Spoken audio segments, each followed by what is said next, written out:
নমস্কার। মধুমিতার ওয়ার্ল্ডের সকল বন্ধুদের অনেক অনেক ভালোবাসা জানাই। আবারও চলে এলাম একটা নতুন ভিডিও নিয়ে।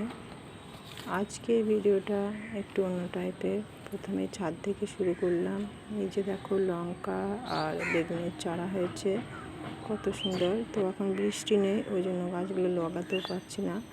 আর এখানে দেখো এই যে গোলাপি কালারের জবা, যে বড় জবা গাছটা আছে, ওর থেকে যখন ডাল ছাঁটাই করেছিলাম শীতের সময়, একটা ডাল নিয়ে এসে শুধু সিম্পল কোনো কিছু রুটিন হরমোন কিংবা অ্যালোভেরা কিন্তু কিছুই দিইনি, তাও ওই গাছটা হয়ে কত সুন্দর ফুল হয়েছে।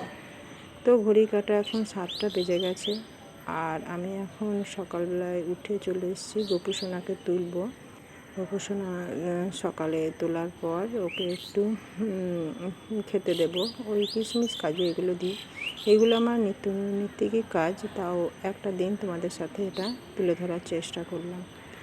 মানে রোজই তো ছাদের ভিডিও দেওয়া হয়, তো আজকে ছিল সংক্রান্তি, মানে জ্যৈষ্ঠ মাসের শেষ দিন। আর এই দিন আমাদের মা মনসার ব্রত থাকে, ওই জন্য সকালে সকালে স্নান করে নিয়ে তারপর ওই তিতো খেতে হয়, তিতোর মধ্যে রাখতে হয় নিম পাতা। তো আমি এখন ছাদে একদম গোপালকে তুলে দিয়ে তারপর ওখান থেকে একটু নিম পাতা নিয়ে নিয়েছি। তার মধ্যে আরও লেগেছে যেটা হলো কেলে কোড়া, রসুন, আমড়া, করলা, তারপরে নিম পাতা আর মসুর ডাল, এগুলো সব একসাথে ছোটো টুকরো করে দেখো কেটে নিয়েছি। তারপরে এগুলো স্নান করে প্রথমে এগুলো খেতে হয়, মানে কিছু খাওয়ার আগে। তারপর মা মনসাকে প্রণাম করি। এটা মা মনসার পালন। তোমাদের কার কার এরকম ধরনের আছে ব্রত আমাকে অবশ্যই জানিও। আর বাজার থেকে শাক আনতে বলতে ভুলে গিয়েছিলাম, তো ভাবলাম ছাদে যে সমস্ত শাক রয়েছে সেগুলো একটু তুলে নিই, তো তার জন্য এখন একটু ছাদের শাকগুলো তুলে নিচ্ছি। আর পুঁই পাতা তোলা যাবে না, কারণ লাল লাল জিনিস আজকে খেতে নাই। পুঁই, কচু, ভেন্ডি এই সমস্ত কিছু তো আজকে খাওয়া হবে না। মা মনসার পালন ওটা, ওই জন্য বেশ ভালো করে করতেই হয়।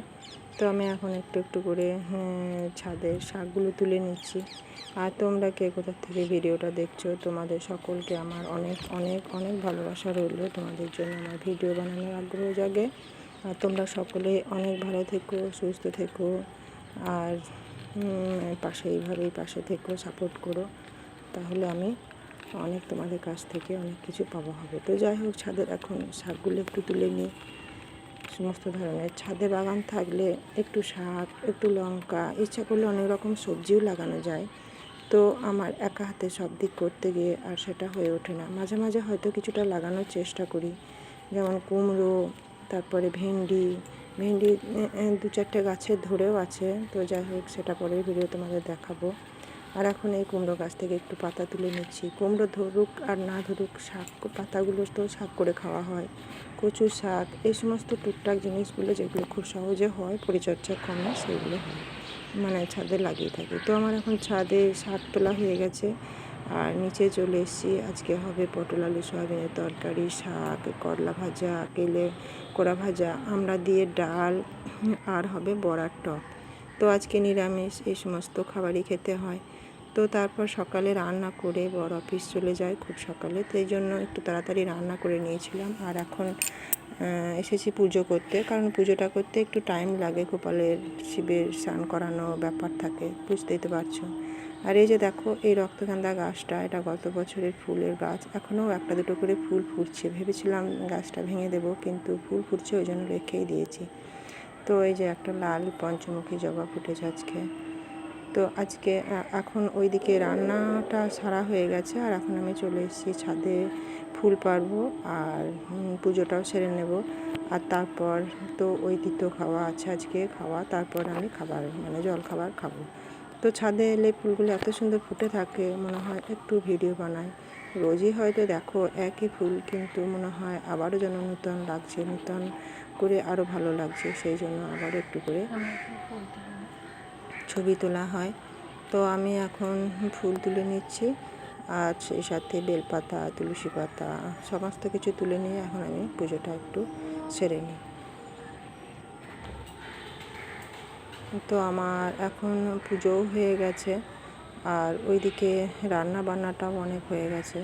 আর তোমাদেরকে বলেছিলাম যে ঘরের মিস্ত্রিতে কাজ করছে, একটার পর একটা কাজ করতে করতে আর বিরক্ত লেগে গেছে। কিন্তু কাজগুলো তো করতেও হবে, তাই না? মানে যেগুলো কাজ আমরা আগেও বলেছি যে আমাদের যারা মধ্যবিত্ত তারা একসাথে সমস্ত কাজ করতে পারি না, একটু একটু করে করতে হয়। তো এই তাকগুলো ঘেরার কাজ চলছিল, তো এখন কাজ সারা হয়ে গেছে।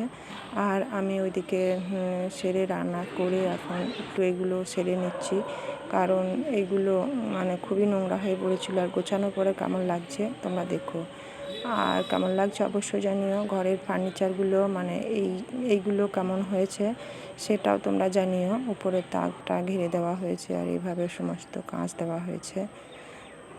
তো কাজগুলো কেমন লাগছে তোমরা অবশ্যই জানিও। আবারও আমার নতুন বন্ধুদের আমার চ্যানেলে স্বাগত জানিয়ে, পুরনো বন্ধুদের অনেক অনেক অনেক ভালোবাসা জানিয়ে আজকের মতন ভিডিওটা এখানেই শেষ করলাম। ফিরে আসবো আবারও নতুন ভিডিও নিয়ে। নমস্কার।